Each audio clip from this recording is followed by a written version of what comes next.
All right. So, John, congratulations on writing this book. It must be a massive effort to do, in amongst the rest of your life. I must say, I was really impressed by it. I especially really liked, the way that you were able to, uh, you know, describe. There was a storytelling aspect to it, and part of that was your own personal experiences, but also there was research into case studies, and drawn from your experience in the field. So what was the why did you write this book? What was your motivation?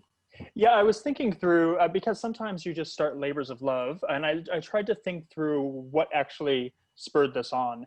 And I think there were a couple different things. So the first was a couple years ago when there was this big movement around banning plastic straws. And I just remember looking at that, and I being in the field for so long, almost 20 years now, in the sustainability field, I understood that, recycling is just one small part of saving the world. Getting rid of plastic straws, it's nothing. It's 0.001%, I think, of all plastic waste is plastic straws. But what I saw was a huge movement behind it, and it was actually extremely successful. So I got thinking, okay, well, if we could actually channel all of this same effort into things that actually do make a huge difference, why not do that instead? So we're not wasting our time. And so that was one bit. And then the second bit was sort of around the rise of popularity of Greta, and watching what she was doing. And, really, I appreciate what she does. Sometimes I would question her motivations and her approach. So those two things sort of came together in this perfect storm of how do I create or get the message out to not sustainability professionals. We know what we're doing, that's fine, but for everybody else, right? So how do I tell the story that gets people, galvanized to really be what I call in the book pragmatic altruists, right? So doing the things that we need to do to build a better future, but doing it smartly. And that's was really sort of the origins of the book and the reason why it takes that storytelling aspect versus being, a boring business case study book. Yeah, the sort that I might write. Thank you very much. Well, sorry. And we'll get that's all right. We'll get to your criticisms of academics a little bit later. Question again. So John, what do you mean by the sustainability industrial complex? Sure. So I'm part of the sustainability industrial complex. You're part of it. All of us that are in it are part of it. But really what it is at its core are the myths that we've held on to that have evolved over time with the sustainability profession. We're talking going back 100+ years that we've really been, making a concerted effort to build a better future. So with that comes a lot of baggage. So activists are part of this, professionals, academics, any spokesperson, today's celebrities are all part of the industrial complex because what we've been doing through sometimes no fault of our own is pushing the wrong message. So if we go back to this idea of the plastic straws, for example, great message. Is it the right one? Probably not. So, but for some reason it became this thing that was going to save humanity and it wasn't.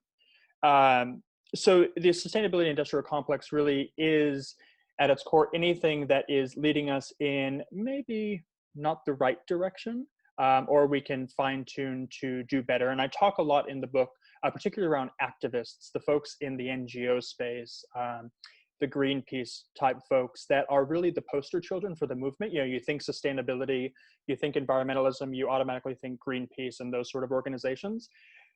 Are they the best to be our spokespeople? Maybe not, because I think what they've done is they've ostracized a good part of the population that maybe does want to get involved, but sort of looks at sustainability as a fringe effort because those folks, the Greenpeace folks, the hippies, as I call them in the book, they are fringe. They're not all of us. You and I, we're the movement. We're sort of the normal, looking folks of the movement, but you wouldn't necessarily take us as such because we've been pigeonholed into looking like a Greenpeace activist, right? So how do we move away from that? How do we essentially get the 99.9% of the rest of the population along with us in the movement to understand as well that it's not just, people going to live off the grid, normal people can participate too, and they should.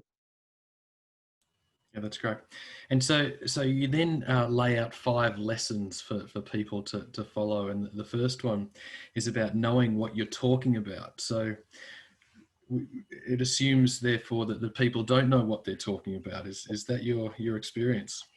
I think a lot of times, yes, that is true, although I don't want to say that people don't necessarily always know what they're talking about. I think even for those of us that are professionals, we maybe aren't using the same language. So I know in that section, I talk a lot, at the beginning, I tell the story of the Titanic, and we all know what happened. We've seen the movie, right? But the reason why it happened is because there was miscommunication between competing systems of well, Morse code and another type of code that was being used at the time. They weren't using the same system. Tragedy ensued. The same thing today. We use terminology, but everybody uses it differently. If I ask 10 people to tell me what they think sustainability means, I'm going to get 30 different answers. We're not using the same terminology, but it's important that we do so that we can sort of level set and move on from there. And I think the purpose, well, I know the purpose of that chapter in the book is to level set, so that as people continue to read through the book, at least we have a shared understanding, or they have an understanding of what I'm talking about when I say things like sustainability or environmentalism or X, Y, and Z. And since we're on the subject, when I do talk about sustainability, I don't necessarily mean environmentalism, although that's part of it. I use sustainability as an umbrella term. So it's anything that builds a better future. That includes saving the polar bears, hugging the trees. It includes human rights and labor rights. It includes board governance. It includes transparency and reporting, supply chains. All of this stuff fits under sustainability. So I wanted to make sure that people weren't misconstruing what I was saying. And, you know, I think a lot of what I describe in the book from a terminology perspective is probably pretty widely understood and widely accepted as well. So I'm not going off on tangents, hopefully. But you know, as a consultant in the sustainability world, these are the way we tend to term things. That's great. And so your second lesson was something that got me thinking about my own approach to the field, and so that is about focusing. And so you say that you can do anything, but you can't do everything. Important lesson, not just for sustainability, but I think in life in general, is, you know, we try to do too much, and that obviously leads to burnout. So, you know, folks sitting at work trying to be everything and do everything, burnout. In the sustainability world, are those of us that are altruists, those of us that care. We care about everything, right? And I like to use the example that sort of ruffles feathers a little bit, but I care a lot about animals. It's my sort of my passion thing, right? So if I see, you know, a dog on the street, I'm going to pet it, I'm going to feed it. Hopefully it doesn't bite me. If I see a homeless person asking for money, I will never give them money, because I've understood, yes, it might seem heartless, but I know there are people and organizations that will help out that person. If I go around trying to save every dog, save every human, X, Y, and Z with any cause that might be out there, I'm going to run out of money and I'm going to run out of time. And eventually I'll just say, screw it, this is not making a difference. But by focusing on whatever it is we're actually truly passionate about, that could be, you know, passion academically, it could be we're passionate about it because we have the funds to give to it. That's also important. I don't think money should be, you know, a bad word when we're talking about saving the world. It's very important. You know, what is it that we can give our passion to, and just focus on that to, you know, even to, you know, tune out all the other folks that are saying, oh, that's heartless. Oh, why don't you do this too? And this and that. Because there's only so much time and so much space. And, you know, in today's modern world of being extremely busy with other things, it's always better to focus. I think we've learned that multitasking does not work as well as some people might have thought it would, you know, 50 years ago. And the same applies with, you know, giving of yourself to the causes you care about. Yeah, that's great. So the next one is should I say controversial? You title it "Don't Be a Dick," right? And so this is the one where I think that's an Australian phrase. Okay, and so this is the one where you also include a fair-sized criticism towards academics, which at first I was a bit concerned about until I realised that, yeah, I probably agree with you on that one. So what do you mean by "don't be a dick"? Yeah, and the book obviously uses a fair bit of profanity, which is fine. It gets, you know, it gets people listening like yourself. So the chapter around "Don't Be a Dick" really focuses on there's 3 big groups of people that are sort of being the barriers to true progress when it comes to sustainability, at least in my experience. The first, since you've already mentioned it, are academics. And I'm not talking about every single academic. I certainly didn't have you in mind when I wrote the chapter. It's more about the folks that like to, sit in the ivory tower of academia with their robes and, pass edicts down to people, but they don't want to get their hands dirty. They're the type of folks that love to, go and sit on a panel at a conference and talk about nothing. They don't move the needle. They don't advance, the science of sustainability. These are the type of academics I'm talking about. So the ones that are barriers to change, the ones that are in it for their own glorification. The second group are the activists, right? So particularly in the NGO space, my sort of first job, and I think I tell the story quite at length in there, was when I first moved to New York from California.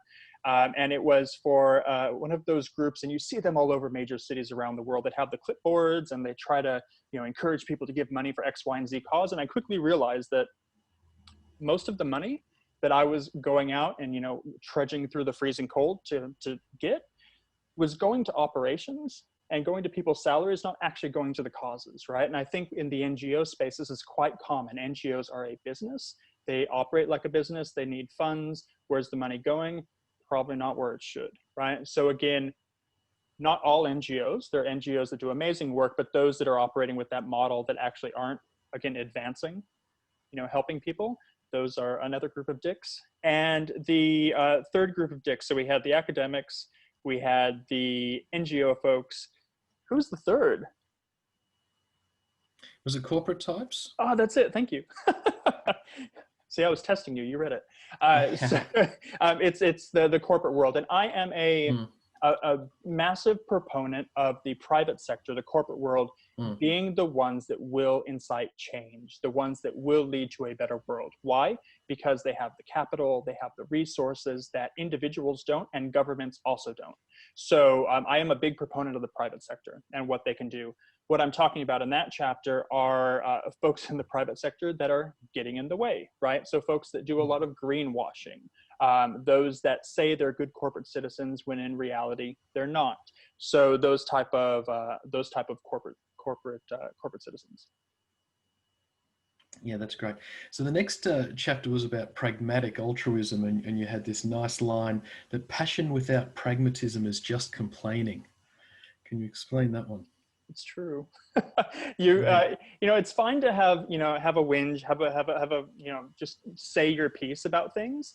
That's perfectly fine. But if you continue to do it and you don't actually have a plan of action to do anything about it, then you're just complaining, right? So either, what do we say? Shut up, put up, or shut up. Is that it? So, do something about it, or shut your mouth.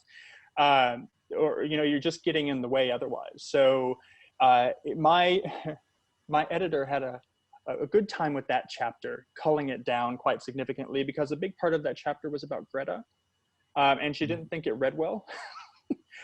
Because I think a lot of times, again, Greta does amazing things. She's, encouraged so much activism, especially among young people for the next generation. Amazing things. Her approach leaves a little bit to be desired. And that's putting it nicely. So, again, having a plan in place, not just complaining about things, is extremely important. And I think in the sustainability world, there are plenty of people that are complaining. Not so many of us have a plan to do anything about it, right? And we've been complaining for 60 years now. You see Greenpeace, I use them a lot as an example because they're the first that come to mind, but they climb silos and drop a banner down. What does that do? It doesn't do anything. It's not a plan, right? You have to have a plan. People want to see plans. If we're going to advance this, if we're going to be taken seriously, if there's going to be legitimacy in the practice of saving the world, then there needs to be a plan. And I talk about it in other sections of the book where, just like business, we need to operate and think like a business. We need to present ourselves like a business so that we are taken seriously, right? I, as a sustainability consultant, I can't go into, the boardroom of a Fortune 100 company and start talking about saving the polar bears. They're going to laugh at me. I need to talk about it in dollars and cents and make them understand why it is a business imperative to do whatever it is I'm asking them to do. Then they start to listen, and then we can make substantial change. That's great. And then the last lesson is about don't try, do. So you're trying to really encourage people to to act, and you start off by saying something is not necessarily better than nothing. Can you explain why that might be?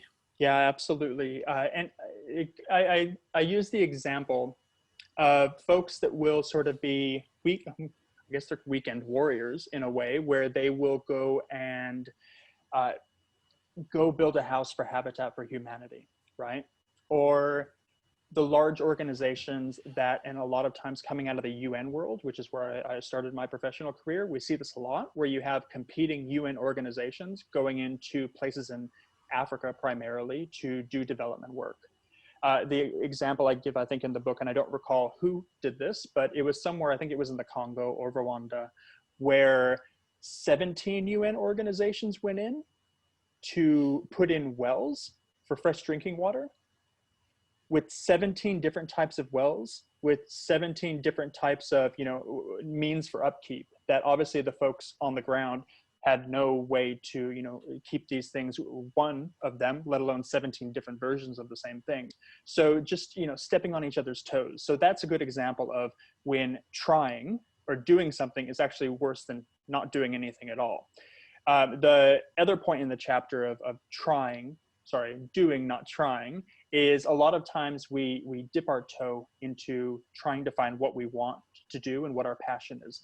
That's great, find your passion, test things out, but that's not how it should be the rest of your life, right? You can't just go into, the pound to pet the puppies one weekend, then you go read to old people the next weekend, and this, that, and the other thing, because what that does from, the organizations that put these events on, that ask for volunteers, that acts as a detriment to them because they have no stable volunteer core anymore, right? Mm-hmm. So it might feel good to go and pet the dogs or read to the old people, but it's not really making too much of a difference unless you do it consistently, right? We found, and there's plenty of statistics in the book around the consistency and the need for consistency when it comes to giving. It's not just going in and doing things once. It's important to consistently give or consistently help with programming, or, stay in Rwanda for an extended period of time to teach folks on the ground how to fix those wells. So a lot of times, A, it's better to do nothing than something, and B, if you're going to do it well. And make systemic change and not just put a Band-Aid on. That's right. These are Band-Aids. It's true. Yeah. So interestingly, you have an afterword where you address the COVID crisis. And so I assume that this sort of came about after you'd already submitted the book to your editor, and then you thought, I have to talk about this. So what's your perspective on sustainability in the COVID crisis? Yeah, it came about actually sitting in quarantine in Seoul. So I had 2 weeks in a hotel looking at absolutely nothing, thinking, okay, what am I going to do? My Korean's not good enough to watch TV, so I've run out of Netflix shows. Let's write another chapter to the book.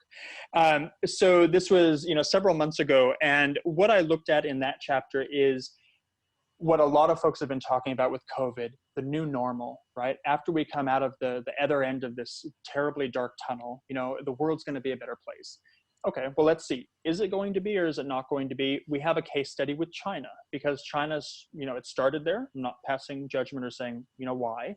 It started there as far as we know. And, they're already at the tail end of it. They've come out of it. And they're, back to normal. A lot of my clients work in China, and a lot of my work is there. And, life is back to normal, like nothing ever happened. So what can we learn from that case study?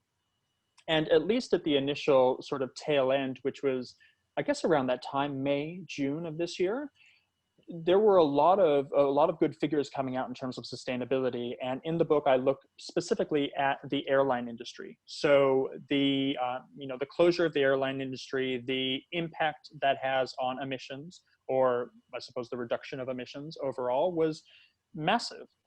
Whether or not we keep up with that is a different issue. And I know now, God, 2020 goes by so fast. It's only been a couple months since I wrote that. The world's a very different place already. And we already see the things that I talked about in the book around the positives in China are already being reversed. So this idea of a new normal being, perfect is not exactly right. And I think we're also seeing the same things, although I haven't done too deep of studies into this, in Europe. We're certainly seeing it in America, where life's getting back to normal, which is not where we want it to be. We don't want to go back to the way we were before, but that's our default, and that's sort of where we are, and unfortunately where we continue to push towards. That's right, and I think there's still a fair bit to play out, and the US election could have a very big influence on how things play out. Absolutely. Good. So thank you very much, John. I congratulate you again on the book, and I'm sure other people will enjoy it just as much as I did, and hopefully a lot of lessons get taken on board and really contribute to a lot of positive change. Absolutely, and a lot of what we see is quite negative. Maybe even some of what we talked about today is might seem pessimistic, but overall, I'm an optimist. I think that folks will get behind this, kicking and screaming, or willingly, I don't know, but they will. And I think we do have a bright future ahead of us. We're going to go through a lot of up and downs between now and then, but I'm certainly a positivist in terms of where we're headed. Hopefully I'm doing my part to contribute to that. Thank you. Thanks.